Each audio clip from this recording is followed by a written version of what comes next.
সিরাতুন নবী সাল্লাল্লাহু আলাইহি ওয়াসাল্লাম আলোচনা করবেন শেখ মতিউর রহমান মাদানী। আসসালামু আলাইকুম ওয়া রাহমাতুল্লাহি ওয়া বারাকাতুহু। ইন্নাল হামদালিল্লাহ নাহমাদুহু ওয়া নাস্তাঈনুহু ওয়া নাস্তাগফিরুহু ওয়া নাউযু বিল্লাহি মিন শুরুরি আনফুসিনা ওয়া মিন সাইয়্যাতি আমালিনা। মান ইয়াহদিহিল্লাহু ফালা মুদিল্লা লাহু ওয়া মান ইউদ্লিল ফালা হাদিয়া লাহু। وأشهد أن لا إله إلا الله وحده لا شريك له وأشهد أن محمدا عبده ورسوله صلى الله تعالى عليه وعلى آله وصحبه وسلم تسليما كثيرا أما بعد। সম্মানিত দিনী ভাতৃমণ্ডলী, আল্লাহ রাব্বুল আলামিনের প্রশংসা এবং প্রিয় রাসূল সাল্লাল্লাহু আলাইহি সাল্লামের উপর সালাত ও সালামের পরে আজ 15ই মুহররম 1443 হিজরি মোতাবেক 24 আগস্ট 2021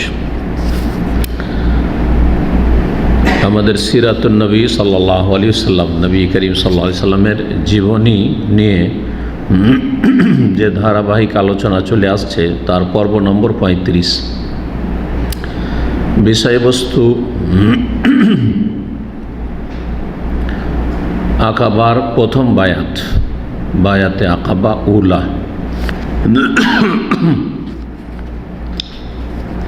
আকাবায় যে দুটি বায়াত হয়েছিল তার প্রথম বায়াত, বায়াত মানে শপথ, রাসূলুল্লাহ সাল্লাল্লাহু আলাইহি ওয়াসাল্লামের সাথে মদিনার কয়েকজন সৌভাগ্যবান, তারা অগ্রণী ভূমিকা পালন করেছেন দ্বীন ইসলাম কবুল করার ক্ষেত্রে এবং দ্বীন ইসলামের বিজয় হোক, আল্লাহ সাহায্য নেমে আসুক এবং রাসূলুল্লাহ সাল্লাল্লাহু আলাইহি ওয়াসাল্লামের পাশে দাঁড়ানোর জন্য সাহাবায়ে কেরাম যারা মক্কা থেকে হিজরত করেছেন তাদের পাশে দাঁড়াবেন, তারা তাদের সার্বিক সাহায্য করবেন, এই মর্মে যারা এসে বায়াত করেছিলেন, শপথ করেছিলেন। এ প্রথম ছিল বায়াত। এ বায়াতকে বায়াতে আকাবা বলা হয়। আকাবা মানে ঘাঁটি, দুই পাহাড়ের মাঝখানে সংকীর্ণ জায়গা, এটাকে আকাবা বলা হয়। কোরআনে কারিমে আল্লাহ রাব্বুল আলামিন এই আকাবার কথা বলেছেন সূরাতুল বালাদে, ফালাক্তাহামাল আকাবা ওয়া মা আদরাকা মাল আকাবা ফাক্কু রাকাবাতিন আও ইতআমুন ফি ইয়াউমিন যী মাসগাবা। এখানে আকাবা শব্দ ব্যবহার করা হয়েছে এবং আকাবার অর্থ ঘাঁটি, কিন্তু এখানে দ্বীন ইসলামের যেসব নেকির কাজ গুরুত্বপূর্ণ সেগুলি উল্লেখ করা হয়েছে। সেগুলি হচ্ছে জান্নাতের পথে এগিয়ে যাওয়ার জন্য ঘাঁটি। জি, তো এখানে এই আকাবার কথা বলা হয়েছে কোরআনে কারিমে, কিন্তু আকাবা মানে হচ্ছে ঘাঁটি। মেনার দিক থেকে যখন মক্কার উদ্দেশ্যে পায়ে হেঁটে আসবেন, যখন জামারাতগুলি পার করে আসবেন, প্রথম জামরা, দ্বিতীয় জামরা, তৃতীয় জামরা, তৃতীয় জামরার নাম হচ্ছে জামরায়ে আকাবা। কিন্তু এই জামরার নাম হচ্ছে জামরায়ে আকাবা। প্রথমটা জামরায়ে উলা, দ্বিতীয়টা জামরায়ে উস্তা, আর এটা হচ্ছে জামরায়ে আকাবা। জি, বড় জামরা, যেটা শেষ জামরা, যেটা মক্কার দিক থেকে কাছে এবং মক্কার দিক থেকে গেলে প্রথম পড়বে। জি, এখানে দেখেন মেনাটা খানিকটা প্রশস্ত রয়েছে, দুই দিকে পাহাড় আছে কিন্তু লম্বা চওড়া রয়েছে মেনার মাঠ। আর তারপর আস্তে আস্তে পাহাড়গুলো কাছে চলে আসছে দুই দিক থেকে, দেখেন কাছে আসছে না, খেয়াল করলে দেখবেন। এটা হচ্ছে আকাবা। তো এখানে বিশেষ একটি স্থানে তারা বায়াত করেছিলেন রাসূলুল্লাহ সাল্লাল্লাহু আলাইহি ওয়াসাল্লামের সাথে। তো প্রথম আকাবার বায়াত আজকের বিষয়বস্তু। বছরটি ছিল রাসূলুল্লাহ সাল্লাল্লাহু আলাইহি ওয়াসাল্লামের নবুয়ত প্রাপ্তির 12 বছর, 12তম বছর। মৌসুম ছিল হজের। জি, গত আলোচনা ছিল নবী সাল্লাল্লাহু আলাইহি ওয়াসাল্লামের নবুয়ত প্রাপ্তির 11 বছরের। জি, যেখানে বেশ কয়েকজন মদিনার সৌভাগ্যবান এসে ইসলাম গ্রহণ করেছিলেন। আর তার পরের বছর এই নবুয়তের 12তম বছরে 12 জন লোক মদিনা থেকে আসলেন। আর এর আগে বলেছি যে মদিনায় মুশরিকদের দুটো বংশ ছিল। এক বংশ হচ্ছে খাজরাজ, তারাই সংখ্যাগরিষ্ঠ ছিল, আর আরেকটি হচ্ছে আউস। এরা ইসলামের পূর্বে সব পৌত্তলিক ছিল, মক্কার মুশরিকদের মতো, মানে প্রতিমা পূজা করত। আর 3টি বংশ ছিল ইহুদি বংশ, ইহুদি গোত্র। ইহুদিদের নসিবে ইসলাম আসেনি, মাত্র হাতে গোনা কয়েকজন ইসলাম গ্রহণ করেছে। যারা যত বেশি সত্যের শত্রুতা করেছে তত বেশি আল্লাহ তাদেরকে সত্য গ্রহণ থেকে বঞ্চিত করেছে। এটি আল্লাহর আযাব। এটা একটি শিক্ষণীয় বিষয়, দার্স মনে রাখবেন। পাশাপাশি ইহুদি খ্রিস্টান দুটোই আহলে কিতাব, কিন্তু খ্রিস্টানদের তুলনায় ইহুদিরা বেশি শত্রুতা করেছে ইসলামের, রাসূলুল্লাহ সাল্লাল্লাহু আলাইহি ওয়াসাল্লামের জামানাতেও এবং প্রতিটি যুগে, যার ফলে তাদের হেদায়েত নসিব হয়নি। এখন পর্যন্ত খুব কমই শুনবেন, বছরকে বছর পার হয়ে গেল, যে একটা ইহুদিকেও ইসলাম কবুল করেছে। কিন্তু খ্রিস্টান সারা পৃথিবীতে প্রতিদিন শত শত খ্রিস্টান ইসলাম গ্রহণ করছে। পূর্ব দিকে ফিলিপাইনের অনেক ইসলাম গ্রহণের সংখ্যা তাদের, মাশাআল্লাহ। পশ্চিমা ইউরোপ, আমেরিকায়, অস্ট্রেলিয়ায় যেগুলো ইসলাম গ্রহণ করছে খ্রিস্টান বেশি। তো মদিনার এই আওস এবং খাজরাজ, এই 2 গোত্র থেকে 12 জন লোক আসলেন এই হজের মৌসুমে রাসূলুল্লাহ সাল্লাল্লাহু আলাইহি সাল্লামের সাথে দেখা করার জন্য, এবং তারা বায়াত করে যাবেন, শপথ করে যাবেন ইসলাম গ্রহণ করে। তাদের 10 জনই ছিলেন খাজরাজ বংশের, আর 2 জন ছিলেন আউস বংশের। যে 10 জন ছিলেন খাজরাজ বংশের, তাদের 5 জন গত বছর এসেছিলেন। গত বছরে যে 6 জন মদিনাবাসী এসেছিলেন, ভাগ্যবান তারা, তাদের 5 জন আর অতিরিক্ত 5 জন। তো গত আলোচনাতে বলেছিলাম তাদের নাম, যে মদিনার যেই 6 জন এসেছিলেন, 6 জনই ছিলেন খাজরাজ বংশের। একজন ছিলেন আসাদ বিন জোরারা, আরেকজন ছিলেন আউফ বিন হারিস, আরেকজন ছিলেন রাফি বিন মালিক, আরেকজন উতবা বিন আমির, আরেকজন উকবা বিন আমির, আর একজন জাবির বিন আবদুল্লাহ বিন রিয়াব। এই জাবির বিন আবদুল্লাহ ছাড়া 6 জনের মধ্যে তিনি ছাড়া বাকি 5 জন যে গত বছরে এসেছিলেন নবুয়ত প্রাপ্তির 11 বছরে, তারা 5 জন ছিলেন, আর অতিরিক্ত 5 জন এসেছিলেন। খাজরাজ বংশের টোটাল 10 জন। এই যে 5 জন নতুন এসেছিলেন গত বছরের 5 জনের সাথে, এই বছরে তাদের নাম হচ্ছে এইরকম: মুআজ ইবনুল হারিস, তাকে মুআজ ইবনে আফরাও বলা হয়। আফরা মেয়েদের নাম। তো মুআজ ইবনুল হারিস আবার মুআজ ইবনে আফরা বলা হয়। কখনো বাপের সাথে সম্পর্কিত করা হয়েছে, কখনো মায়ের সাথে সম্পৃক্ত করা হয়েছে। জাকুয়ান ইবনে আব্দুল কাইস দ্বিতীয়। তৃতীয় ছিলেন ওবাদা ইবনুস সামিত, প্রখ্যাত সাহাবী, বেশ কিছু হাদিস বর্ণনা করে। তার মধ্যে বায়াত, শপথের যে হাদিস রাসূলুল্লাহ সাল্লাল্লাহু আলাইহি সাল্লামের সাথে, সেই হাদিসের বর্ণনাকারী হচ্ছেন ওবাদা ইবনে সামিত রাদিয়াল্লাহু তাআলা। ইয়াজিদ ইবনে সালাবা 4 নম্বর। 5 নম্বর ছিলেন আব্বাস ইবনে ওবাদা। এই 5 জন, আর গত বছরের 5 জন, 10 জন খাজরাজ বংশের। আওস বংশের 2 জন ছিলেন। প্রথম ছিলেন আবুল হাইসাম বিন তাইহান, আবুল হাইসাম বিন তাইহান, আর দ্বিতীয় ছিলেন ওয়াইম বিন সাইদা। এরা মেনার ঘাটিতে, মেনার যে আকাবা, অর্থাৎ জামরা আকাবা যেটা, তার আশেপাশে রাসূলুল্লাহ সাল্লাল্লাহু আলাইহি সাল্লামের সাথে মিটিংয়ে বসলেন, একত্রিত হলেন। রাসূলুল্লাহ তাদেরকে ইসলামের শিক্ষা দিলেন এবং তাদেরকে বললেন যে এসো ভাই, ওনি আলা আল্লাহ তুশরিকু বিল্লাহি শাইআ। এই হাদিসটি ওবাদা ইবনে সামিত রাদিয়াল্লাহু তাআলা আনহু থেকে বর্ণিত রয়েছে, হাদিস সহিহ বুখারীতে রয়েছে। তোমরা আমার সাথে শপথ করো, বায়াত করো এই কথার ওপর যে তোমরা আল্লাহর সাথে কোনো কিছুকে শরীক করবে না, ওয়ালা তাসরিকু, চুরি করবে না। এসব ভালো কাজের জন্য বায়াত নিয়েছেন, তার কিছু আল্লাহর হকের সাথে সম্পৃক্ত, আর কিছু হচ্ছে মানুষের হকের সাথে সম্পৃক্ত। আর মানুষ কখনো মানুষের মতো মানুষ, ভালো মানুষ হতে পারে যতক্ষণ পর্যন্ত আল্লাহর হকের ক্ষেত্রে যেমন সজাগ থাকবে, যত্নবান থাকবে যে আল্লাহর হক নষ্ট করবে না, ঠিক তেমনি মানুষের হক যাতে নষ্ট না করে। কেউ যদি আল্লাহর হক খুব সুন্দর করে পালন করছে, ফরজ নফল দিয়ে আল্লাহর হক খুব সুন্দর পালন করছে, কিন্তু মানুষের হক ঠিকভাবে আদায় করে না, তাহলে সে অসৎ লোক, ভালো মানুষ নয়। এর বিপরীত আবার অনেকে আছে মানুষের হকের ক্ষেত্রে একেবারে মাশাআল্লাহ এক্সপার্ট, খুবই যত্নবান, একটা পয়সা কারো মেরে খায় না, কারো সাথে তার খারাপ আচরণ নেই, কারো সম্পর্কে তার হিংসা বিদ্বেষ শত্রুতা, কারোর সাথে লড়াই ঝগড়া মনোমালিন্য কিছু নেই। বাপ মা থেকে শুরু করে বাপ মার খেদমতে বলতে হবে না। অনেক অমুসলিম ছেলেরা আছেন না, অমুসলিম মানুষ আছে যারা বাপ মায়ের সাথে অনেক মুসলিমের সাথে ভালো ব্যবহার করে, কিন্তু শিরক কুফরিতে ডুবে আছে, আল্লাহর সবচেয়ে বড় হক নষ্ট করেছে, মানবতার খাতিরে করছে, মায়ায় শ্রদ্ধা সম্মানে করছে, সামাজিকতার খাতিরে করছে। যারা আল্লাহ পরকালে বিশ্বাসী নয় কিন্তু ভালো কাজ করে, তারা কিসের জন্য করে? এসবগুলি গরজ থাকে।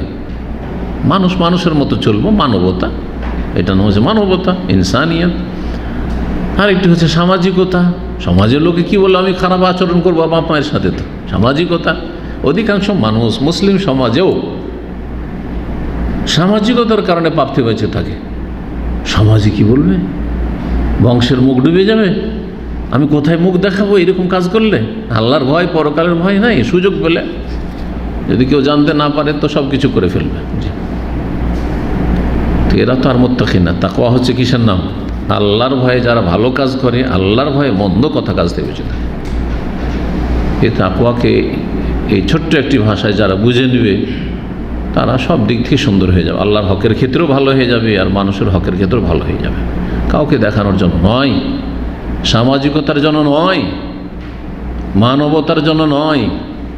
আমি নিজে একজন আদর্শ মানুষ হব আমার বা অথবা অনেকে খ্যাতি লাভ করতে চাই, জীবনে একটা টার্গেট আছে, হ্যাঁ আশা আছে আমি বড় একজন নেতা হব। তো বড় নেতা হলে জনপ্রিয়তা লাভ করতে হবে, জনপ্রিয়তা লাভ করলে সবাইকে খুশি রাখতে হবে, সুনাম অর্জন করতে হবে।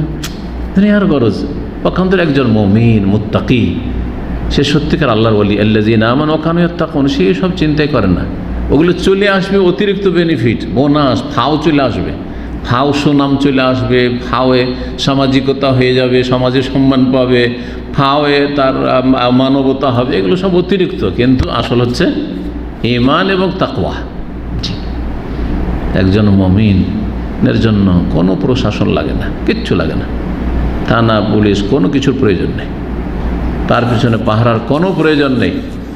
সে ডিউটিতে নিজের কাজ ঠিকভাবে আদায় করছে কি না কোনো সুপারভাইজার প্রয়োজন নেই, ফোরম্যানের প্রয়োজন নেই, কারণ তার মধ্যে ঈমান তাকওয়া আছে। আল্লাহর সামনে জবাব দিতে হয় চিন্তা আছে, কারো সম্পর্কে শত্রুতা হিংসা করবে না, হ্যাঁ সুযোগ পেলেও করবেন না, কারো বদনাম, আর সুযোগ না পেলেও করবেন না, কারণ তার নিজের চিন্তা আছে যে আমাকে জাহান্নাম থেকে বাঁচতে হবে। নবী করিম সাল্লাল্লাহু আলাইহি সাল্লাম এইরকম আদর্শ মানুষ সাহাবায়ে কেরাম মুহাজিরিন আনসার তৈরি করেছিলেন, যারা নবী রসুলগণের পরে আদর্শ। এইরকম মুসলিম হইতে হবে। যাই হোক, যে কথাটি বলছিলাম যে আল্লাহর হকের ক্ষেত্রেও যত্নবান হইতে হবে, মানুষের হকের ক্ষেত্রেও যত্নবান হইতে হবে। এই জন্য এই যে বায়াতগুলি নিয়েছিলেন, যে পয়েন্টগুলির, তাতে কিছু আল্লাহর হকের কথা রয়েছে, কিছু মানুষের হকের কথা রয়েছে। আল্লাহর হক নষ্ট করবে না শিরিক করে, মানুষের হক নষ্ট করবে না চুরি করে, ডাকাতি করে, বেঈমানি করে, আত্মসাৎ করে, ছিনতাই করে। ওয়ালা তাসরিকু, চুরি করবে না, ওয়ালা তাজনু, জেনা করবে না। আল্লাহর হক নষ্ট হয় আর মানুষের হক নষ্ট হয়, সমাজকে কলঙ্কিত করে, বংশকে কলঙ্কিত করে। জি, ছেলে মেয়ের সম্মতিতেও যদি জেনা হয় তো গোটা বংশের না বদনাম, তাহলে বংশের হক নষ্ট করলো না, মান সম্মান ডুবিয়ে দিল না? জি হ্যাঁ। তাহলে জেনা ব্যভিচার এমন একটি অপরাধ যাতে আল্লাহর হক নষ্ট হয়, কারণ আল্লাহ সবগুলি নিষেধ করেছেন, সবগুলি হারাম করেছেন।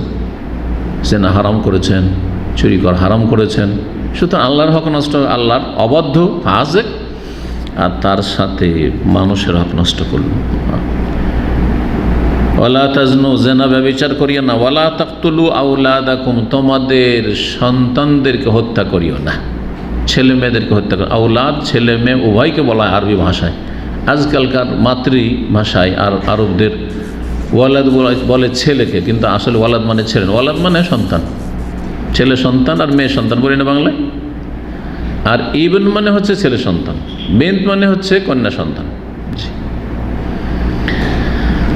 তো ভুল প্রচলনটা যে ওয়ালাদ মানে ছেলে। তোমাদের ছেলে মেয়েদেরকে সন্তানদেরকে হত্যা করিও না। কেন বললেন? সন্তানকে হত্যা করে, ছেলে মেয়েকে কেউ হত্যা করে? তো যদি রোগ না থাকবে তো এমনি চিকিৎসা দেবেন রাসূলুল্লাহ সাল্লাল্লাহু আলাইহি ওয়াসাল্লাম, বায়াত করবে? তাহলে বোঝা যাচ্ছে রোগ অবশ্যই আছে, রোগ অবশ্যই আছে। কি রোগ ছিল? জাহেলিয়াতের যুগের লোকেরা মেয়েদেরকে বিশেষ করে কি করত? জীবন্ত দাফন করত। এখনকার যুগে জীবন্ত দাফন করা লাগে না পাপিষ্ঠদের, কারণ মেডিকেল সায়েন্স তাদের উন্নতি করেছে, সুতরাং পেটে আসতেই দেয় না, গর্ভধারণ করতেই দেয় না। বছরকে বছর চলে যাচ্ছে, 10 বছরে একটা, 15 বছরে একটা। ফ্যামিলি প্ল্যানিং এমনভাবে করেছে যে আমি বিয়ের পর থেকে শুরু যতদিন বাঁচবো ওই দুটোই নেব, না একটাই নেব। ছেলে মেয়ে দুটো একসময় বলতো, এখন এই অসৎ লোকেরা বলছে ছেলে হোক আর মেয়ে হোক একটা। ছোট পরিবার সুখী পরিবার বলছে না, এরাও খুনি, কিন্তু পরোক্ষভাবে খুন করছে, আসতেই দেব না। অথচ নিজের খোঁজ রাখে না, নিজে হয়তো 3 নম্বর 4 নম্বর, তোর সিরিয়ালই আসতো না যদি ওর বাপ মাই কাজ করতো। অনেক বড় বড় নেতারা, অনেক বড় বড় কবিরা, তাদের সিরিয়াল নাম্বার কারো 8, কারো 9, কারো 6। তাহলে এরা তো দুনিয়াতে আসার সুযোগই পেত না। যদি তাদের বাপ মা এদের মতো হইতো, এদের মতো অসৎ হইতো, তাহলে মুসলিমদের মধ্যে আছে, অমুসলিমদের মধ্যে আছে। চিন্তা করার বিষয়টি এই। সুতরাং যাকে আল্লাহ আসতে দিচ্ছেন আসতে দাও। তুমি এই অন্যায় করে অপরাধ করবে, এর জন্য জবাব দিতে হবে। জি, তো সেটা সরাসরি খুন করা হোক অথবা পরোক্ষভাবে খুন করা হোক, অথবা অ্যাবর্শন, কার বাচ্চা নষ্ট করে দাও, এটা কনসেপ্ট হয়ে গেছে। পজিটিভ, এখন বাচ্চা নিবে না, নিবেই না, নিজের পয়সা খরচ করে বাচ্চা নষ্ট করে আসছে ক্লিনিকে গিয়ে, খুনি এরা। জি, কী জন্য? খাওয়াইতে পারবো না, মানুষ করতে পারবো না। অথচ আল্লাহ প্রত্যেক প্রাণীকে, যার প্রাণ রয়েছে, ওমামিন দাব্বাতিন, শুধু মানুষ নয়, শুধু জিন নয়, প্রতিটি কীট পতঙ্গ পোকা মাকড়কে সবাইকে আল্লাহ রিজিক দিয়ে থাকেন, এবং সবার রিজিক আল্লাহ নির্ধারণ করেছেন। সকল সৃষ্টির রিজিক, সকল প্রাণীর রিজিকের দায়িত্ব আল্লাহর ওপর। আল্লাহ বলছেন ওয়ামিন দাব্বাতিন ফিল আরদি ইল্লা আলাল্লাহি রিজকুহা, আল্লাহর উপর রিজিকের দায়িত্ব। যাই হোক, তো কিছু কিছু গোত্র ছিল ছেলে মেয়ে সবাইকে হত্যা করত। কিসের ভয়ে? দারিদ্রের ভয়, অথবা অলরেডি দারিদ্র আছে, অভাব, খাওয়াইতে পারে না বাচ্চা, সুতরাং বাচ্চাকে মেরে ফেলে দিত, ছেলেকে মেরে ফেলত, মেয়েকে মেরে ফেলে দিত। এরকম কিছু লোক ছিল জাহিলিয়াতের যুগে। আর কিছু ছিল শুধু কন্যা সন্তানকে হত্যা করত। মেয়ে সন্তান, ছেলে হলো না মেয়ে হলো, ছেলে হলে রাখতো আর মেয়ে হলে রাখতো না। আমাদের দেশের বক্তারা এমনভাবে ওয়াজ করে মনে হচ্ছে আরবদের ঘরে ঘরে সবাই হয়তো মেয়েদেরকে খুন করত। যদি এটাই হতো তাহলে কি আর মেয়েদেরকে পাওয়া যেত? তাহলে যেসব সাহাবায়ে কেরাম ইসলাম গ্রহণ করলেন তাদের স্ত্রী ছিল না? বড় মক্কার যারা কাফের মুশরিক কুফরের অবস্থা, তাদের স্ত্রী ছিল না? তো মহিলারা অবশ্যই ছিল, মহিলা সংখ্যা ছিল না, ছিল না? বোঝা যাচ্ছে না যুক্তিটা? তাহলে এই কথাটা একটি চিন্তার বিষয় রয়েছে যে আরবরা মেয়েদেরকে হত্যা করে দিত। আরবরা নয়, আরবের কিছু গোত্র, আরবের কিছু অসৎ লোক, অসাধু লোক, সবাই নয়। এটা হচ্ছে গবেষণামূলক কথা, তাকিই কথা। ঢালাওভাবে যদি মেয়ে আসলেই মারো, মেয়ে আসলেই মারো, এটা যদি 20-30 বছর চলতে থাকে তাহলে তো মেয়ে বিবাহ করার জন্য পাওয়া যাবে না। এইরকমই ছেলে যদি কোনো দেশে এমনটা হয় যে ফেরানোর মতো, ইজাব যখন আবনা আহম, ছেলেদেরকে জবাই করতো, তো এইরকম হলে তাহলে তো জেনারেশন শেষ হয়ে যাবে, কোনো পুরুষ পাওয়া যাবে না ওদের মাঝে। তো তো এমনটা আসলে হইতো না। আরবরা যেমনটা বললাম যে কিছু আরব ছিল যারা অত্যন্ত অভাবী ছিল, অভাবের ভয়ে, অভাব অলরেডি আছে অথবা আশঙ্কা করতো। কোরআনের দুটি কথা কিন্তু বলেছেন, সূরা আনামে অভাব অলরেডি আছে, এই অবস্থায় হত্যা করিও না। অভাব আছে, আল্লাহ অভাব দূর করবে। ছেলে দিচ্ছে, মেয়ে দিচ্ছে, আল্লাহ ওর খেতে, আল্লাহ ওর রিজিক আল্লাহ দেবে, ওর ব্যবস্থা আল্লাহ করে দেবে। ওয়ালা তাকতুলু আওলাদাকুম মিন ইমলাক, দারিদ্রের কারণে। আর সূরা ইসরা, বনী ইসরা আছে ওয়ালা তাকতুলু আওলাদ খাশিয়াতা ইমলাক, দারিদ্রের আশঙ্কায় ভয়। দারিদ্র নেই, অভাব নেই, কিন্তু যেমন আজকালকার অধিকাংশ মুসলিম যারা ফ্যামিলি প্ল্যানিং করছে বেশি বাচ্চা নিচ্ছে না, এদের দারিদ্রের ভয়। আরে 5টা 7টা বাচ্চা হলে কী করে খাওয়াবো, কী করে পড়াবো, আসলে ও কিছুই জানে না, কিছুই জানেন না। আর বিশ্বাসও নেই আসলে যে আল্লাহ রাজ্জাক, রিজিক দাতা, ও নিজেই রাজ্জাক খেয়ে বসে আছে। এটা ইমানে বড় ত্রুটি, এটা আমলের কোনো ত্রুটি নয়। তো আরবদের তাহলে এরকম 2 শ্রেণীর লোক ছিল।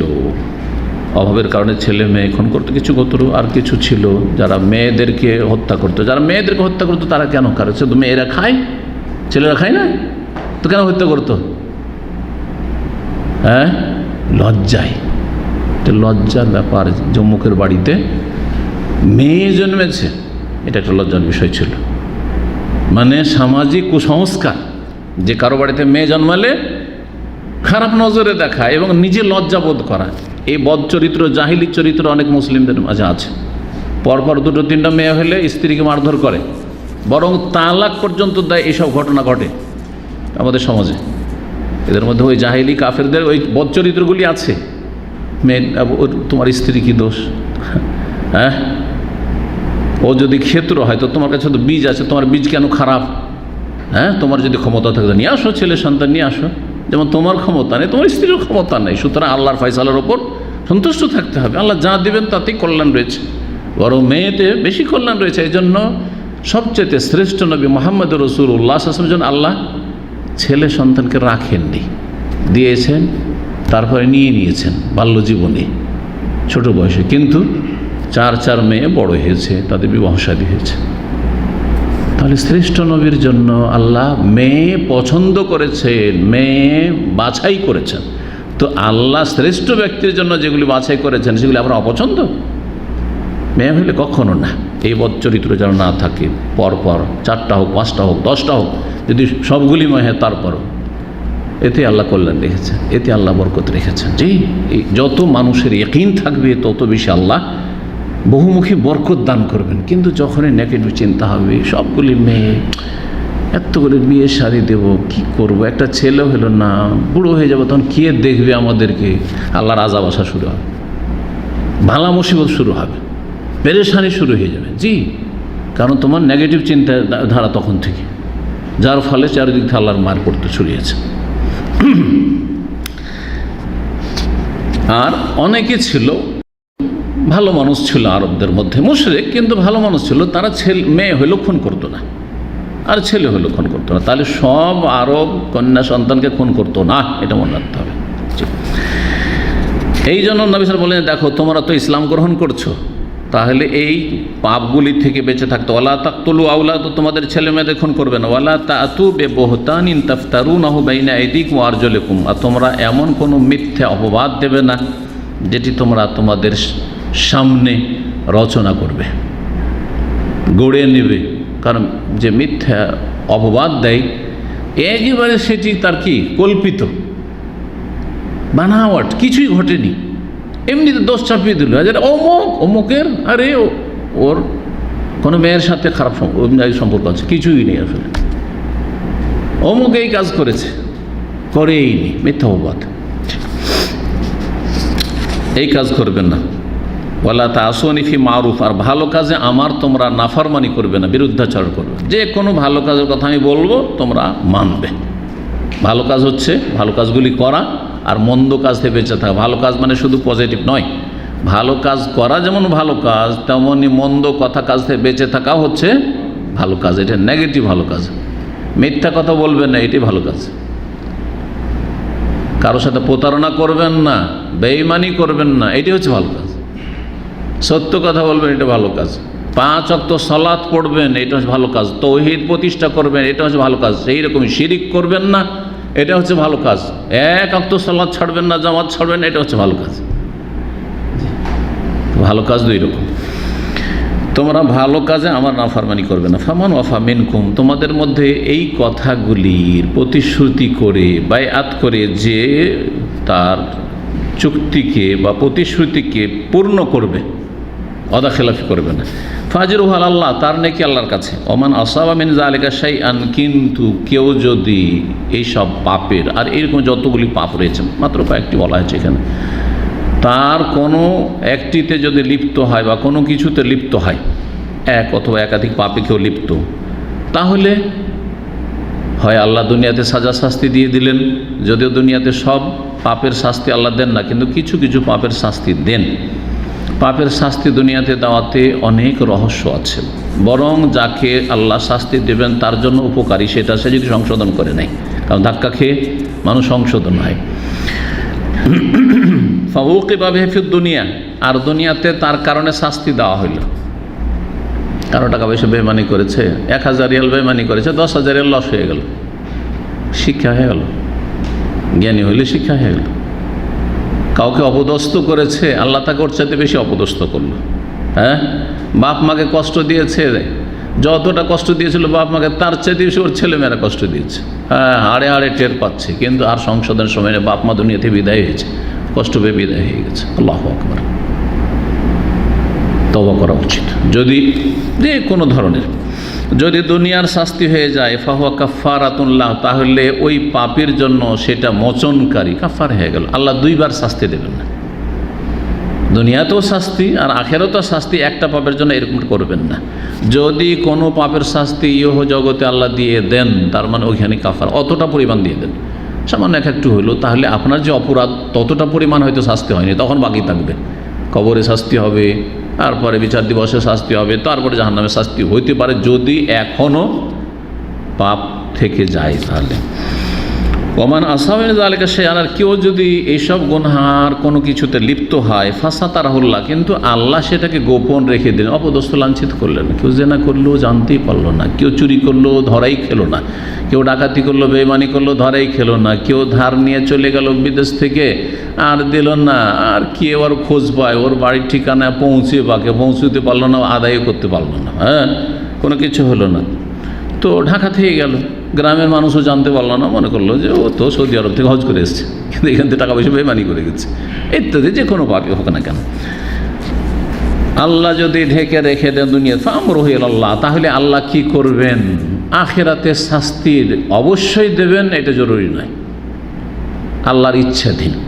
ফামরুহু মুসলিমের, কারণ তার তৌহিদ আছে, শর্ত হচ্ছে তৌহিদ যেন তাকে বড় শিরকে কবর মাজার পূজারি না হয়, ইমান ভঙ্গকারী না হয়, বেনামাজি না হয়, 5 ওয়াক্ত নামাজি, আর তার সাথে শিরক মুক্ত, কুফরি মুক্ত, নাস্তিকও না আর মাজারিও না, কুফরি করে মারা যায়নি, ইমান ভঙ্গ করে মারা যায়নি, জাদু টোনার সাথে জড়িত ছিল না, যেগুলো কুফরি কাজ, ইমান ভঙ্গের যে সব কারণগুলো রয়েছে এগুলো থেকে মুক্ত ছিল, তাহলে আল্লাহর ইচ্ছাধীন। ইনশা আকাবাহু, যদি আল্লাহ চান তো আখেরাতে বা মরার পরে কবর থেকে শুরু হবে আযাব শাস্তি। ও ইনশা, আল্লাহ যদি চান যে একে মাফ করে দেব, তো আফা আনহু, মাফ করে দেবেন আল্লাহ, তাহলে সকল পাপীকে মাফ করবেন। আল্লাহ অন্তর সম্পর্কে, আমার অন্তর সম্পর্কে আমার চাইতে বেশি জানছেন, আপনার অন্তর সম্পর্কে, আপনার ইন্টারনাল আভ্যন্তরীণ বিষয় সম্পর্কে আল্লাহ আপনার চাইতে বেশি জানছেন। আমরা অনেক ভালো মন্দ কাজ করে ভুলে গেছি, কিন্তু আল্লাহ কিন্তু ভুলেন নাই। অমা কানা রব্বুকা নাসিয়া, আল্লাহ বলছেন, আল্লাহ ভুলেন না। তারপরে আল্লাহ রাব্বুল ফেরেশতারা রেকর্ড করে রেখেছে, সুতরাং সব হাজির উপস্থিত পাবে সেই দিন কিয়ামতের মাঠে। তো আল্লাহ রাব্বুল আলামিন কাকে মাফ করবেন? মনে রাখবেন যে মাফ পাওয়ার জন্য কিছু অজুহাত লাগে। অনেক নেকির দিক আছে, কিন্তু কিছু ভুল হয়ে গেছে, পাপ হয়ে গেছে, এটা একটা দিক। পাপ থেকে বাঁচতে পারতো না বেচারা, চেষ্টা করতো, মাঝে মাঝে নিজেকে ধিক্কার দিত, অনেক আছে। কিন্তু নফসে লাওয়ামা, পাপ করে দেয়, পাপ থেকে বাঁচতেও পারে না, পাপ করে দিয়ে আবার নিজেকে ধিক্কার দেয়, খুব খারাপ লাগে, খুব পরেশান থাকে যে আমি কী করছি, একজন মুসলিম, আমার দ্বারা পাপ হয়ে যাচ্ছে, আবার ফিরে আসে, আবার থামতে পারে না। উদাহরণস্বরূপ যাদের হস্তমৈথুনের বদ অভ্যাস আছে, অনেকে কিন্তু খুব মানসিক অশান্তিতে থাকে, থামতেও পারেন না, আবার তারপরে খুব অশান্তি হয়, তওবা করে, আবার থামতে পারেন না।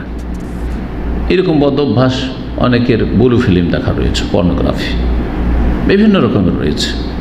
অনেকে লোভ সামলাইতে পারেন না, পয়সার ক্ষেত্রে দুর্বল, পয়সার ক্ষেত্রে দুর্বল, আমানতের ক্ষেত্রে দুর্বল।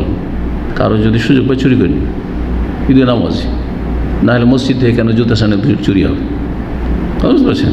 10, 20, 30 টাকা 50 টাকার জুতা সামনে কেন চুরি হবে, হারাম শরীফ থেকে কেন চুরি হবে?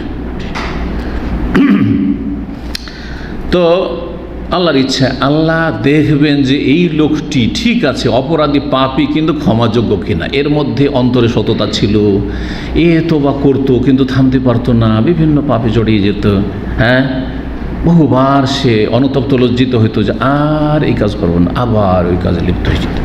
তো আল্লাহ মাফ করবেন। ফাবায়াউহু আলা যালিক, তখন এই সাহাবায়ে কেরামগণ যারা ছিলেন, কয়জন ছিলেন? 12 জন। 12 জন এসব কথার উপর রাসূলুল্লাহ সাল্লাল্লাহু আলাইহি ওয়াসাল্লামের সাথে বায়াত করলেন। এর মাধ্যমে মদিনা মুনাওয়ারা ইসলাম পৌঁছে গেল। মদিনা মুনাওয়ারা পুরাতন নাম কি ছিল? কথা সত্য বলেছিলাম, হ্যাঁ, মদিনার জাহিলিয়াতের যুগের নাম সূরা আহজাবে আছে, হ্যাঁ, ইয়াসরিব। ইয়াসরিব। রাসূলুল্লাহ সাল্লাল্লাহু আলাইহি ওয়াসাল্লাম এদের সাথে প্রথম ব্যক্তি, প্রথম মুসলিম, প্রথম সাহাবী যাকে ইসলামের দূত হিসাবে যে কোনো দেশ যখন অস্তিত্বে আসে, যখন একটা দেশ ছিল না, আসলো ভারত পাকিস্তান স্বাধীন হয়ে পাকিস্তানে একটা দেশ জন্ম নিল, ঠিক না? আবার 71-এ বাংলাদেশ নামে একটা দেশ জন্ম নিল। তখন বিভিন্ন দেশে দূত পাঠিয়েছে না, রাষ্ট্রদূত, কূটনৈতিক সম্পর্ক ধীরে ধীরে। তো রাসূলুল্লাহ সাল্লাল্লাহু আলাইহি ওয়াসাল্লামের পক্ষ থেকে মদিনার জন্য প্রথম দূত যে প্রেরণ করছেন তিনি হচ্ছেন প্রখ্যাত সাহাবী মুসআব বিন উমাইর রাদিয়াল্লাহু তাআলা আনহু। মুসআব, জি, মুসআব বিন উমাইর রাদিয়াল্লাহু তাআলা আনহু তাকে পাঠিয়ে দিলেন, বললেন যে যাও, যারা যারা নতুন ইসলাম গ্রহণ করবে তাদেরকে কোরআনের শিক্ষা দেবে, কোরআন মুখস্থ করাবে, দ্বীনের মাসলা মাসাইল শেখাবে, আর যারা অমুসলিম হয়ে রয়েছে, কাফের রয়েছে, তাদেরকে ইসলামের দাওয়াত দেবে। একদিকে যেমন ইসলামের দায়ী, তেমন একদিকে তিনি হচ্ছেন কোরআনের শিক্ষক, আর একদিকে তিনি মুআল্লিম, হ্যাঁ, দ্বীন ইসলামের শিক্ষক, হ্যাঁ, আর আরেকদিকে রাসূলুল্লাহ সাল্লাল্লাহু আলাইহি ওয়াসাল্লামের প্রতিনিধি দূত মদিনার উদ্দেশ্যে রওনা হইলেন দ্বীনের জ্ঞান দেওয়ার জন্য। গিয়ে অবতরণ করলেন, বাড়ি নেই ঘর নেই, মদিনায় এসে পৌঁছিলেন। আবু ওমামা, যার নাম ছিল আসআদ বিন জুরারা, এর আগে ইসলাম গ্রহণ করেছেন। ওই যে মদিনা থেকে নবুয়ত প্রাপ্তির 11 বছরে 6 জন এসেছেন, তার মধ্যে প্রথম ছিলেন আসাদ বিন জুরারা। আসাদ বিন জুরারা রাদিয়াল্লাহু তাআলা আনহু তার বাড়িতে গিয়ে অবতরণ করলেন। আনসারদের নাম আনসার এমনিতে হয়নি, তারা সর্বাত্মক চেষ্টা করেছে সব দিক থেকে সাহায্য করার মুহাজিরিনদের, যারাই এসেছে যেখান থেকে, বিশেষ করে মক্কা থেকে, আর যেখান থেকে ইসলাম গ্রহণ করে আসুক, মদিনা এসেছে, সব দিক থেকে সাহায্য করার চেষ্টা করেছে। এই জজবা হওয়া উচিত আমাদের, যারা কোরআন সুন্নাহ অনুসারী ভাইয়েরা হেদায়েত হয়ে আসছেন। যদি আমাদের মধ্যে এই জজবা না থাকে যে আরেকজন ভাই যে হেদায়েত হয়ে আসলো শিরক বিদআত থেকে অথবা পাপ থেকে, বেনামাজি ছিল, বেদিন ছিল, সেই লোকটার আমাকে সার্বিক সাহায্য করতে হবে, সহযোগিতা করতে হবে। এটা অমুসলিম ইসলাম গ্রহণ করলো, নি মুসলিম, তার সাহায্য করতে হবে, এই সব হওয়া উচিত। ইসলামের প্রচার প্রসারে এই 2 জন, মুসআব বিন উমাইর মুহাজির, প্রথম মুহাজির, আর আনসারীদের মধ্যে এই আসাদ বিন জুরারা, 2 জনে ইসলামের প্রচার প্রসারে সক্রিয় ভূমিকা পালন করা শুরু করলেন। 2 জন এক বাগানে ছিলেন। ওই সময় আওস বংশের যিনি সর্দার নেতা ছিলেন, আরবদের তো গোত্রীয় শাসন ছিল, আর প্রত্যেক গোত্রের একজন রাইস হইতো, রাইস বা সৈয়দ বলা হয়তো, সর্দার। তো এই আওস বংশের নেতা ছিলেন বা সর্দার ছিলেন সাদ বিন মুআজ, প্রখ্যাত সাহাবী রাদিয়াল্লাহু তাআলা, সাদ বিন মুআজ।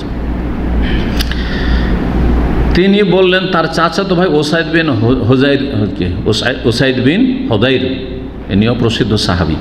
এই ওসাইদ বিন হুযাইর তার চাচাতো ভাই, তাকে বললেন যে এই যে 2 লোক, একটা তো মক্কা থেকে এসে মুসআব বিন উমাইর, আর আরেকটি আসাদ বিন জুরারা, এরা যে আমাদের বংশধরকে সবকে যে ইসলামের দাওয়াত দিয়ে সবকে যে আমাদের বাপদাদার ধর্ম থেকে বিচ্যুত করে দিচ্ছে, তো একে কিছু বলো না কেন? আমাদের ধর্মের সমালোচনা করছে, হ্যাঁ, বাপদাদাকে গালমন্দ করছে। হ্যাঁ, বেদাতিরা আজকাল আমাদেরকে বলে যে আমরা নাকি তাদেরকে গাল দিই, আবু হানিফাকে গাল দিই। জীবনে শুনেছেন? কিন্তু বেদাতি বড় হুজুর বলছে আবু হানিফাকে আহলে হাদিসেরা গাল দেয়।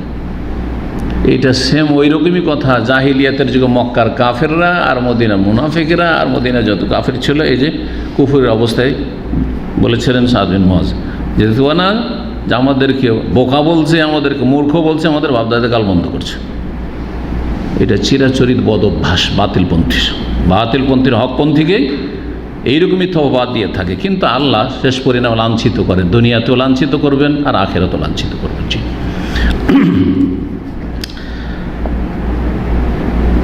বললেন সাদ বিন মুআজ, আলা তাকুম ইলা হাযাইনি রাজুলাইন, তুমি এই দুটো লোকের কাছে যাচ্ছ না কেন? আল্লাযাইনি আতায়া ইউসাফিহানে দুআফানা, যারা এসে আমাদের এই মদিনায় আমাদের যারা দুর্বল মানুষ তাদের কাছে গিয়ে তাদেরকে ইসলামের দাওয়াত দিচ্ছে আর তাদেরকে বোকা বানাচ্ছে।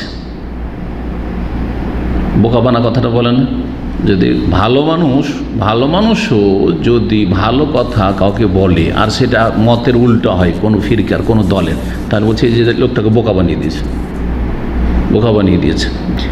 যেমন ফেরাউন করতো, হ্যাঁ জি দেখো হ্যাঁ তোমাদেরকে বোকা বানাইবে মূসা, হ্যাঁ খবরদার তার কথা শুনিও না। জি, তোমাদের মাঝে যারা সমাজের কমজোর, কারণ সমাজের কমজোর লোকের প্রথম কিন্তু ইসলাম গ্রহণ করে, শুধু ইসলাম না যে কোনো হক কথা ইসলামের। বেদাতি সমাজে চলে যান, গ্রামে দেখবেন বড় বড় যারা পয়সাওয়ালা, বড় বড় যারা নেতা, হ্যাঁ মাথা, ওরা কিন্তু কোরআন সুন্নাহর দাওয়াত, তাওহীদ সুন্নাতের দাওয়াত সহজে গ্রহণ করবে না। ওরা একটু তামাশা দেখি কোন দিকে যায়, যেদিক থেকে বৃষ্টি সেদিকে ছাতা, সুযোগের সন্ধানে থাকে। দেখি গোটা গ্রাম তো চলে গেল রে, না রে এদেরকে সবকে ক্যাপচার রাখতে হবে, তো চল তোদের সাথে আছি। এরা অপেক্ষায় থাকে, তামাশা দেখতে থাকে, হ্যাঁ, অথবা নিজের নেতৃত্ব নিয়ে তারা চিন্তিত হয়ে যায় যে যদি এর কথা মেনে নিই তাহলে তো আমাদের পদ গেল, হ্যাঁ আমাদের প্রভাব গেল, তো নেতা তো অন্য কেউ হয়ে যাবে, তো আমাকে তো কেউ মানবে না। এরকম ব্যাপার সবার আছে। বিদাতে মৌলভী সাহেবের এই জন্য হেদায়েত হয় না, মাদ্রাসা পড়াগুলো এই জন্য হেদায়েত হয় না, কারণ জানছে যে যদি আর বলি যে এতদিন আমরা ভুলেছিলাম, তো এতদিন কেন আমাদেরকে ভুলে রেখেছ, এই ভয়তে। হ্যাঁ, অথচ এটা কোনো ব্যাপার না, বুঝতাম না, আমরাও বুঝেছি, যেমন তোমরা বুঝলে আমরাও বুঝলাম যে এটা বিদাত, এটা ভুল। কিন্তু না, মান সম্মান নিয়ে আছে তারা, দুনিয়া ঠিক থাকে, আখেরাতে যা হবে। তারপরে যে অন্ধ হয়ে যায়, গোড়ামি করে, তাকে আল্লাহ হেদায়েত করে না, কারণ সে নিরপেক্ষ দৃষ্টি নিয়ে চিন্তা করে, যার ফলে হেদায়েত হয় না। যাই হোক, যাচ্ছ না কেন? এ দুর্বল লোকদেরকে বোকা বানাচ্ছে আর দুর্বল লোকরাকে সব মুসলিম বানিয়ে দিচ্ছে। ফাতাজ যে রহমা, এদেরকে একটা ধমক দাও, চমকাও একটু। তখন উসাইদ বিন হুজাইর চাচাতো ভাই, তারপরে সে নেতা বংশের, তার কথা শুনে হাতে একটা বর্ষা দিল, লাঠি, যাতে অগ্রভাগে একটু লোহা লাগানো থাকে, বর্ষা। তারপর ছুটলো ওইদিকে।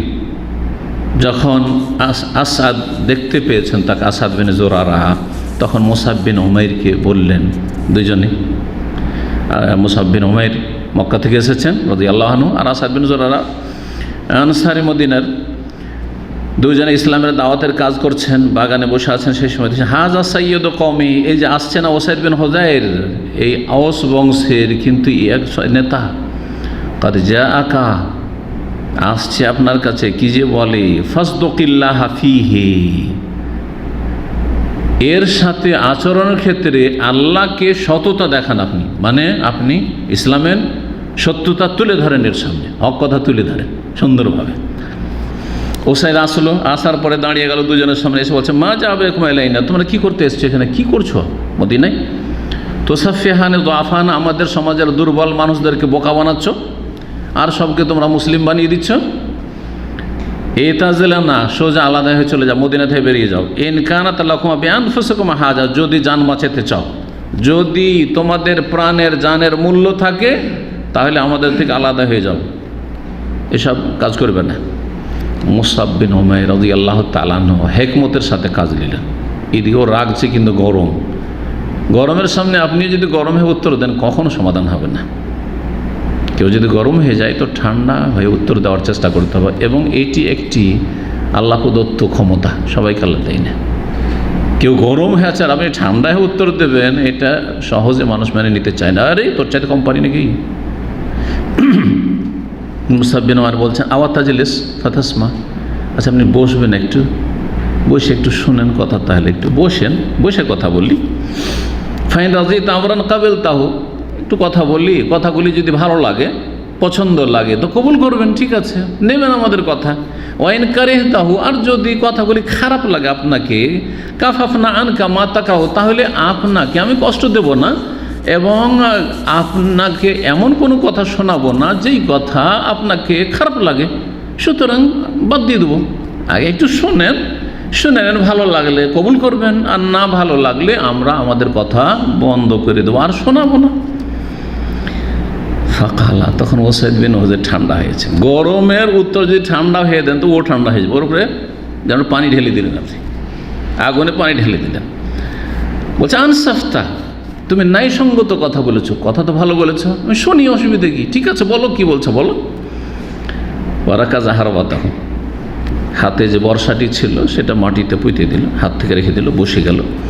আর তারপরে মুসাব বিন উমাইর রাদিয়াল্লাহু তাআলা আনহু, রাসূলুল্লাহ সাল্লাল্লাহু আলাইহি সাল্লামের প্রথম দূত, ইসলাম সম্পর্কে তার সাথে আলাপ আলোচনা শুরু করলেন। কোরআনে কারীম আয়াত তেলাওয়াত করে শোনালেন। এটা হচ্ছে ইসলামের দাওয়াতের সুন্নতি তরিকা।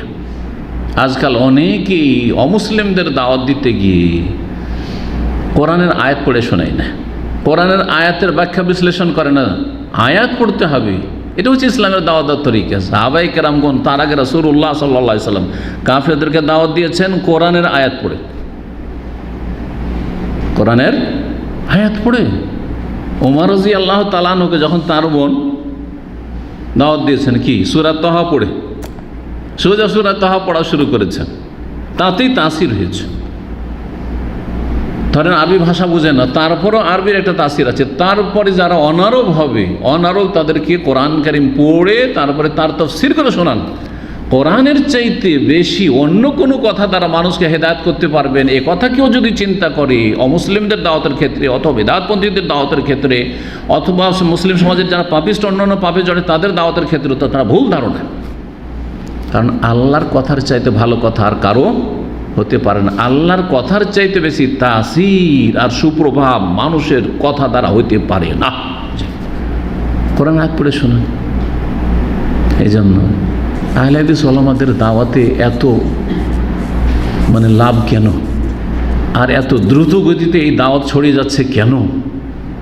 হ্যাঁ, এর কারণ জানেন? এর কারণ হচ্ছে তাদের কাছে কোরআনের আয়াত আছে, রাসূলের হাদিস আছে, আল্লাহর কথা রাসূলের কথা আছে। মন গড়া বাপদাদার কিচ্ছা কাহিনী নয়, আর ও গাঁজাখড়ি ওয়াজ নয়, দলিলবিহীন চালিয়ে যাচ্ছে। যেই সেই কিচ্ছা কাহিনী একবার হাসাচ্ছে একবার কাঁদাচ্ছে, এইরকম ওয়াজ আহলে হাদিসরা করে না, সালাফিরা করে না। যা বলে কাল আল্লাহ কাল রসুল, যার ফলে মানুষ আকৃষ্ট হয়। কারণ মানুষের আল্লাহ একটা নেচার দিয়েছেন, ফিতরা, কুল্লু মৌলুদ ইউলাদু আল ফিতরা, প্রতিটি শিশু প্রতিটি মানুষ জন্মায় ফিতরাতের উপর, প্রাকৃতিক অবস্থায় সে ফিরে এসছে। আল্লাহর কথার তাসির তারপর হচ্ছে, রসুল সাল্লাল্লাহু আলাইহি কথার তাসির হচ্ছে, সেটাও ওহি।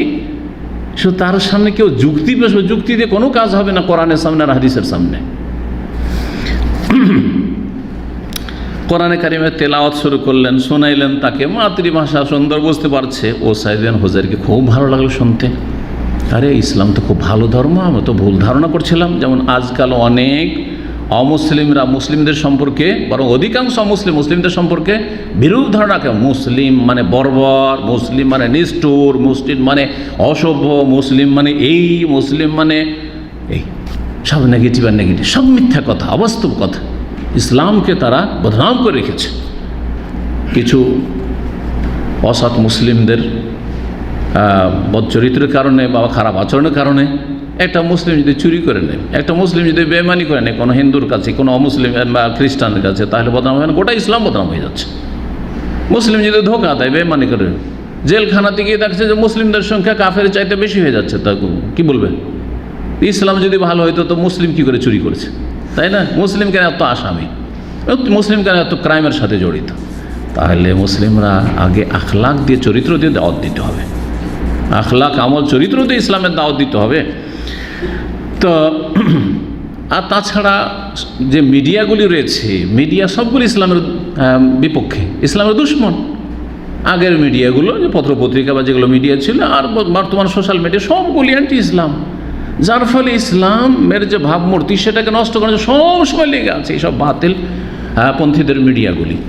যার ফলে ইসলাম সম্পর্কে বিরূপ ধারণা মুসলিমদের রয়েছে। কিন্তু যখন কাছে থেকে ইসলামকে চর্চা করবে, ইসলামের কথা শুনবে, অথবা খাঁটি যারা আদর্শ মুসলিম, দিনদার, ধার্মিক, কোরআন সুন্নাহর আলেম এবং কোরআন সুন্নাহর অনুসারী যারা জনগণ, তাদের আচার আচরণ দেখবে, তখন সত্যি তো এই ফেরেশতা চরিত্রের মানুষ কোথা থেকে তৈরি হলো? এটা একটা মিথ্যা কথা বলে না। হ্যাঁ, পাশে একটা অমুসলিম বাস করে, তার স্ত্রীকে, তার মেয়েদেরকে, হ্যাঁ, তাদের মহিলাদেরকে দেখলে চট করে আপনি মাথা নিচে করে নেন, এর একটা ভালো প্রভাব পড়বে না? অবশ্যই প্রভাব পড়বে। আরে আমাদের হিন্দুরা, আমাদের খ্রিস্টানরা আমাদের মেয়েদের সাথে কি খারাপ আচরণ করে দেখোই। আমাদের একজন আলেম সাহেব, হুজুর সাহেব আছেন আমাদের গ্রামে, আমাদের পাশে, জীবনে কোনো দিন আমার মেয়েদের দিকে বা আমার স্ত্রীর দিকে তাকান না। জি, এগুলো হচ্ছে আসল ইসলামের দাওয়াত। জি, তো যাই হোক, সাথে সাথে এত প্রভাবিত হলেন, বললেন যে আমি ইসলাম কবুল করব। সাথে সাথে কালেমায়ে হক, আশহাদু আল্লা ইলাহা ইল্লাল্লাহ ওয়া আশহাদু আন্না মুহাম্মাদুর রাসূলুল্লাহ পড়ে উসাইদ বিন হুদায়র রাদিয়াল্লাহু তাআলা আনহু, আওস বংশের যে নেতা, তিনি ইসলাম গ্রহণ করলেন। তারপরে উসাইদ দেখলেন আমি তো ইসলাম গ্রহণ করলাম, আর এক নেতা, দুইজনই নেতা, কিন্তু ওই বংশের দুইজনের নেতা, উসাইদ বিন হুদায়র আর সাদ বিন মুআয। এখন এই সাদ বিন মুআযকে কেমন করে আমি কনভিন্স করব, ওকে কেমন করে ইসলামের দিকে নিয়ে আসবো? এইরকম হয়েছে সাহাবীরা যখন ইসলাম গ্রহণ করেছেন, সাথে সাথে ফিকির যে বাকিগুলোকে কেমন করে ইসলামের দিকে নিয়ে আসবো, এই চিন্তা ভাবনা থাকতে হবে। জি, উসাইদ বিন হুদায়র ফিরে গেলেন, আর তারপরে কোন একটা বাহানা করে সাদ বিন মুআযকে পাঠালেন যে আমি এসে যেমন হক কথা জানতে পার মুসাবের কাছে, দূর থেকে তো মুসাব বিন উমাইর সম্পর্কে আমার নেগেটিভ ধারণা ছিল, আর তাকে মারার জন্য এসেছিলাম, আমি আসাদ বিন জোরারাকে মারার জন্য এসেছিলাম, আমি এসে ইসলাম গ্রহণ করলাম। কোন রকম করে সাদ বিন মুআযকে এই জায়গায় আমি পৌঁছে দিই, আমার মতো সেও আসুক আর কথা বলুক। কোনোরকম একটা হিলা বাহানা করে সাদ বিন মুআযকে পাঠাবার চেষ্টা করলেন। গিয়ে বললেন কাল্লাম তু রাজুলাইন, এই দুজনের সাথে কথা বললাম, মুসাব বিন উমাইর আর আসাদ বিন জোরারা, যারা ইসলামের দাওয়াত দিচ্ছে, তাদের সাথে কথা বললাম, এবং দেখলাম ফাওয়াল্লাহি মা রাআইতু বিহিমা বাসান, তারা তো কোনো খারাপ লোক না, লোকগুলো ভালো। খানিকটা হালকা করে দিই বিষয়টা, লোকগুলো ভালো। ওয়াকাদ নাহাইতুহুমা, আর তাদেরকে আমি বারণ করে দিচ্ছি যে ইসলামের দাওয়াত দিবে না, তোমরা ভালো মানুষ থাকো, ঠিক আছে, কিন্তু ইসলামের দাওয়াত দিবে আমাদের বংশের লোককে এটা করবে না, নিষেধ করে দিচ্ছি। এটা একটু মিছা কথা বলে দিল। হ্যাঁ, জি, বৃহৎ স্বার্থে, আর বৃহৎ স্বার্থ মানে আপনার স্বার্থ না, আল্লাহর দিনের স্বার্থে কখনো কখনো এই ধরনের মিথ্যার আশ্রয় নেওয়া যাবে। যেমন ইব্রাহিম আলাইহিস সালাম 3টি ক্ষেত্রে মিথ্যা বলেছিলেন। অসুস্থ ছিলেন না, কিন্তু ওকে পূজাতে নিয়ে যাবে, আচ্ছা আমি নিসাকিম, অসুস্থ, ভেঙেছেন নিজে। আরে কে ভাঙলো ইব্রাহিম? যদি বল আমি ভেঙেছি, সাথে সাথে মেরে দেবে। বল ফালো কবির, বড়টা মেরেছে, বড়টার ঘাড়ে কুড়ালি আছে, ওকে জিজ্ঞেস করো। বলছে ও তো কথা বলতে পারে না, কথা বলতে পারে না, ওর পূজা কেন করছো তাহলে? জি, এইভাবে। তো তারপরে বললেন যে আমি নিষেধ করলাম তাদেরকে। তখন তারা বললো যে ঠিক আছে, না ফালো মাহবাব, তোমরা যেটা চাও সেটাই করবো। যদি বলো যে তোমাদের বংশের লোকে ইসলামের দাওয়াত দেবো না, ইসলামের কথা বলবো না, ঠিক আছে। তারপরে বললেন যে একটি কথা, ওয়াকাদ হুদ্দিস্তু আন্না বানি হারেসা খারাজু ইলা আসাদ বিন জুরাইর লিয়াকতুলুহু, আমি শুনতে পেলাম যে বানু হারেসা বংশ একটি ছিল মদিনায়, তারা আসাদ বিন জোরাইরাকে হত্যা করার জন্য বেরিয়েছে। আসাদ বিন জোরারা সে মুসলিম হয়ে গেছে, এদিক থেকে সাদ বিন মুআয যেহেতু কুফরি অবস্থায় আছে, দুশমন, কিন্তু আত্মীয়তার একটি বন্ধন আছে, খালাতো ভাই, ওটার তো একটা মায়া আছে। বেদাতপন্থী সমাজ যখন ইসলামের দাওয়াত দেবেন, তখন এগুলো কাজে আসবে। হয়তো আপনার সাথে আকীদার মিল নেই, আপনার খালাতো ভাই, মামাতো ভাই, চাচাতো ভাই, আপনার চাচা, কিন্তু আপনাকে মারতে দিবে না, দরদি, মানে কট্টর দুশমন না। এবার কিছু বংশে আবু লাহাব চরিত্রের আছে, কট্টর দুশমন নবী সাল্লাল্লাহু আলাইহি ওয়াসাল্লাম, কিন্তু কিছু আবু তালেব চরিত্রেরও তো আছে, বুঝতে পারছেন না? জি, তো এই সুযোগ বলছে আসাদ বিন জোরারা তোমার খালাতো ভাই, ওকে হারেসা বংশের লোকেরা খুন করতে চাইছে, খুন করার জন্য বেরিয়ে চলে গেছে, খুন করবে তোমার খালাতো ভাইকে। কেন? লিআন্নাহু ইবনু খালাতিকা, যেহেতু সে তোমার খালাতো ভাই, সেই জন্য। ফায়ুরিদুন আইয়াগফিরুক, আর এ বানু হারেসার সাথে আওস বংশের চুক্তি ছিল। আরবা কিন্তু এক বংশ আর এক বংশের সাথে একটা চুক্তি রাখত। কিসের চুক্তি? সন্ধি করা থাকতো যে আমাদের উপর হামলা হলে তোমরা সাহায্য করবে, আর তোমার উপর হামলা কেউ আক্রমণ যদি করে দুশমন, তাহলে আমরা সাহায্য করবো। যে মিত্রতার বন্ধন, মিত্রতার বন্ধন। তো এ সাদ বিন মুআজ, তোমার সাথে বা তুমি একজন নেতা আওস বংশের সাথে যে তাদের একটা চুক্তি রয়েছে, সেই চুক্তি ভঙ্গ করতে চাই, তোমার খালাতো ভাইকে খুন করে দিই। সাথে সাথে আরে আমার খালাতো ভাইকে মারবে, এই সাহস! সাদ বিন মুআজ রেগে একবার ফায়ার, লাফিয়ে উঠেছে, এক্ষুনি যাবো আমি।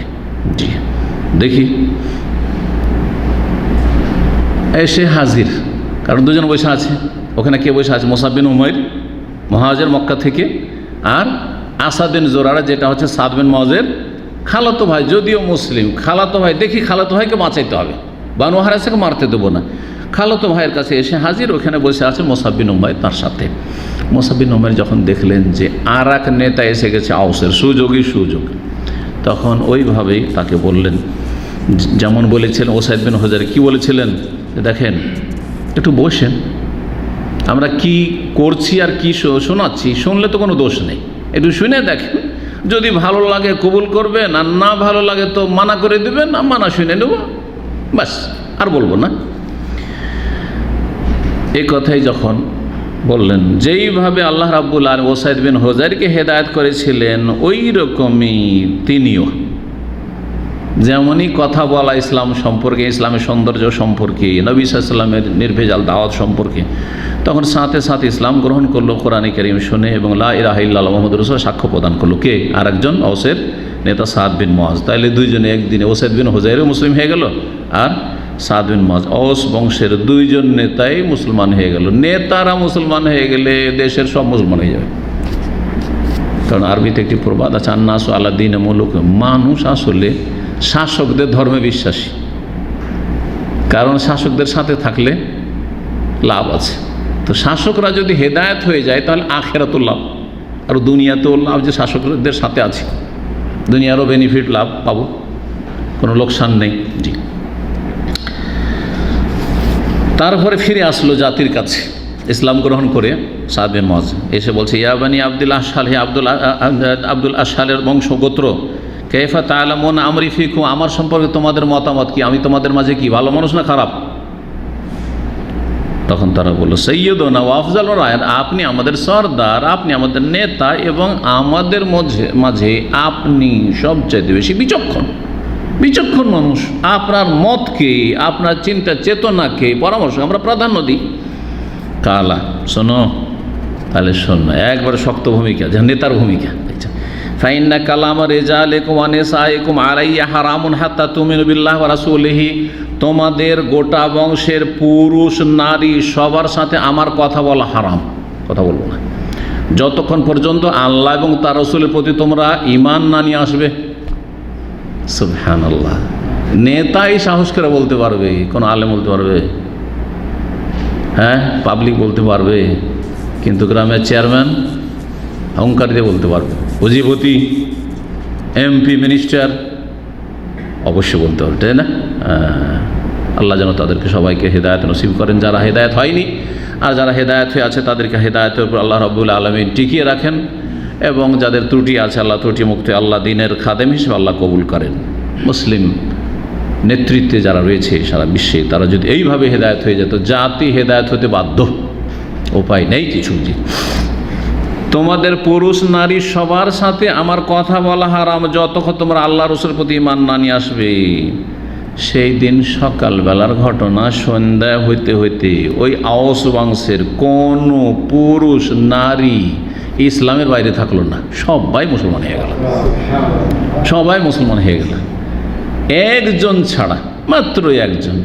এই একজন আল্লাহর আর এক হিকমত, কখনো কখনো যেগুলো আমরা বাহ্যিক দেখছি অপছন্দনীয়, তাতে আল্লাহর অন্য কোনো হিকমত আছে। এই লোকের নাম ছিল ওসাইরেম। ওসাইরেম প্রসিদ্ধ আর কেসা আছে ওহুদ যুদ্ধের ক্ষেত্রে। সে ইসলাম গ্রহণ করেনি ওহুদ যুদ্ধ পর্যন্ত। ওহুদ যুদ্ধ তার মানে আরও কয়েক বছর, 2-3 বছর প্রায়, ইসলাম তৃতীয় হিজরিতে ওহুদ যুদ্ধ। আর নবী সাল্লাল্লাহু হিজরতের কয়েক মাস আগে মুসা বিন উমাইর রাদিয়াল্লাহু তাআলা হিজরত করেছেন, বা বছরখানেক আগে, তাহলে 13 বছর, নবুয়ত প্রাপ্তির 13 বছরে নবী সাল্লাল্লাহু হিজরত করেছেন, আর এনারা এসছেন 12 বছরে। জি, তো তার মানে প্রায় 3 থেকে 3.5 বছর পর, 3-3.5 বছর পরে ইসলাম গ্রহণ করছেন এ ওসাইরেম। কোথায় ইসলাম গ্রহণ করেছেন, আর সাথে সাথে সকালবেলা ইসলাম গ্রহণ করেছেন, আর সাথে সাথে ঘোষণা হচ্ছে একটু পরে যে ওহুদের ময়দানে জিহাদ করতে যেতে হবে।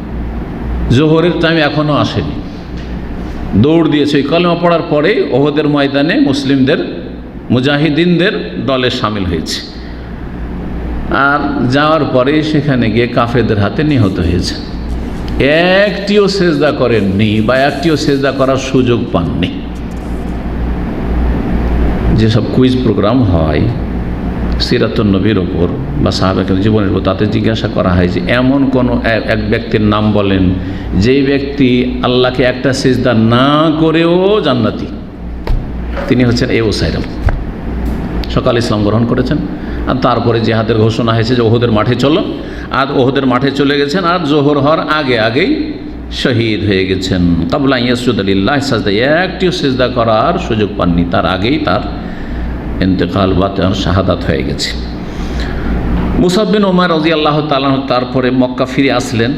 এরা এই আওস বংশ গোটাই মুসলমান হয়ে গেল একজন ছাড়া। তারপরে মক্কা ফিরে আসলেন 13তম বছরের, নবুয়ত প্রাপ্তির 13তম বছরের যে হজ, ওই হজের আগে এই সুসংবাদগুলি নিয়ে আর এই সফলতা নিয়ে যে আলহামদুলিল্লাহ মদিনায় প্রায় লোক ইসলাম গ্রহণ করেছে, মদিনায় এখন মুসলিমদের আশ্রয়স্থল, আমাদের মদিনায় এখন সাহাবায়ে কেরামরা আরামসে গিয়ে থাকতে পারেন, কোনো চিন্তা নেই সেখানে, এবং সেখানে সাহায্য সহযোগীর অভাব নেই আলহামদুলিল্লাহ। সুতরাং মক্কার কাফেরা সেখানে গিয়ে কিছুই করতে পারবে না সেখানে।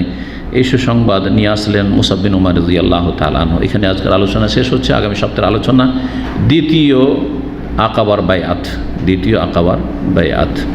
ও সাল্লাল্লাহু সাল্লাম আলা নবিয়িনা মুহাম্মদ ওয়া আলা আলিহি ওয়া সাহবিহি আজমাইন।